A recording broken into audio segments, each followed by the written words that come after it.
Hello and welcome to this short tutorial on how to install Docker on Linux, in my case on Ubuntu, but it doesn't matter, it's on all Linux distros the same.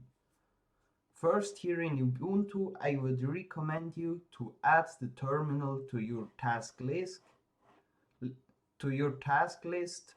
or favorite bar, whatever you call it.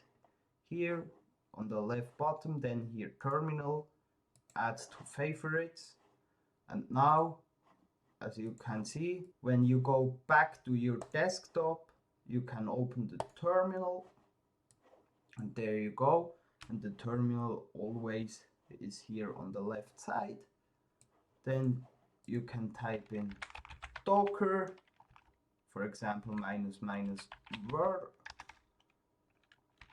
version, then hit enter, and here you see the Docker command is not found, but you can install it with, for example, on the third line, sudo apt install docker.io, and that's what we're gonna do. So type in sudo apt install docker.io and hit enter. You need to type in your password of your user and hit enter.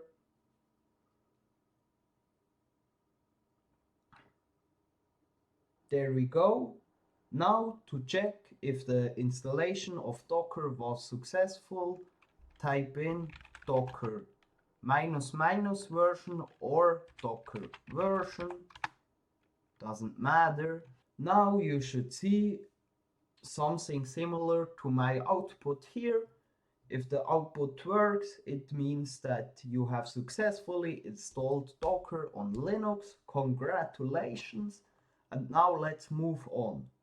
But one thing left, one important thing, one useful thing to know is when you run your first Docker commands, maybe you wonder why you need sudo for each Docker command.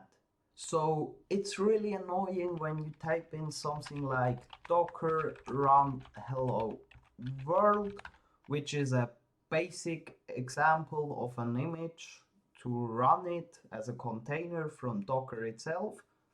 And in my case, it's gonna work. So when I hit enter, it says unable to find image locally, but then it's pulling it from the library, from the Docker registry, and then you see here hello from Docker, blah blah blah. So that's it. For me it works fine, but I'm sure when you type in docker run hello -world in your terminal, it's not gonna work because you need root or sudo privilege to execute Docker command by default. So I'm gonna show you now how to eliminate this so you can run docker run, for example, without sudo or to be root. The reason for this requirement is that Docker interacts directly with the underlying system and the container runtime, which involves privileged operations like creating and managing network interfaces, modifying storage, or interacting with the kernel. Running Docker commands as a regular user without sudo would result in permission errors and would not have the necessary privilege to perform these actions.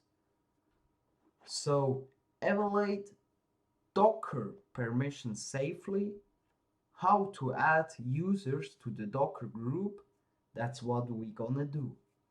To avoid running Docker commands with sudo, you can add your user to the Docker group. When a user belongs to the Docker group, they gain the necessary permission so to interact with the Docker daemon without needing sudo. And here is how you can add your user to a Docker group. First, let's check if the Docker group exists with the simple command grep and then Docker, and now the directory where the groups are listed, or where the file is where the groups are listed in, so it's the etc dash group, and then hit enter. So in my case the group Docker doesn't exist. When it exists, you will see a message under your command. So if the Docker group doesn't exist, create it with sudo group add and then Docker. So that's the name of the group, and then hit enter. You need to type in your sudo password, and there we go. Now we created our Docker group. We can look for it with the same command as before, and there we go.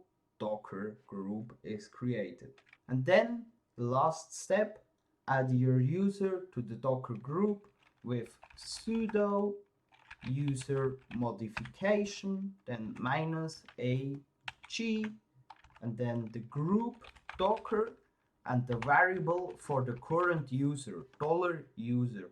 So it's gonna take your current user. In my case, it will be Duluk. So hit enter.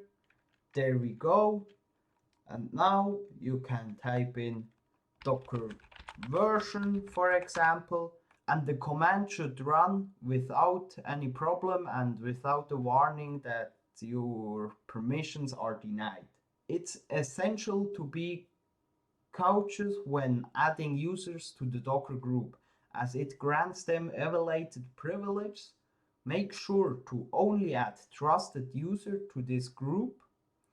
If you are working in a multi-user environment or on a shared system, consider the security implications before allowing users to access Docker without sudo. That's very important. And now I wish you good luck and enjoy your journey with Docker. And I'm sure in my Docker playlist linked in the video description, you will find more useful content about Docker, and I will try to help you to travel through your journey successfully with Docker.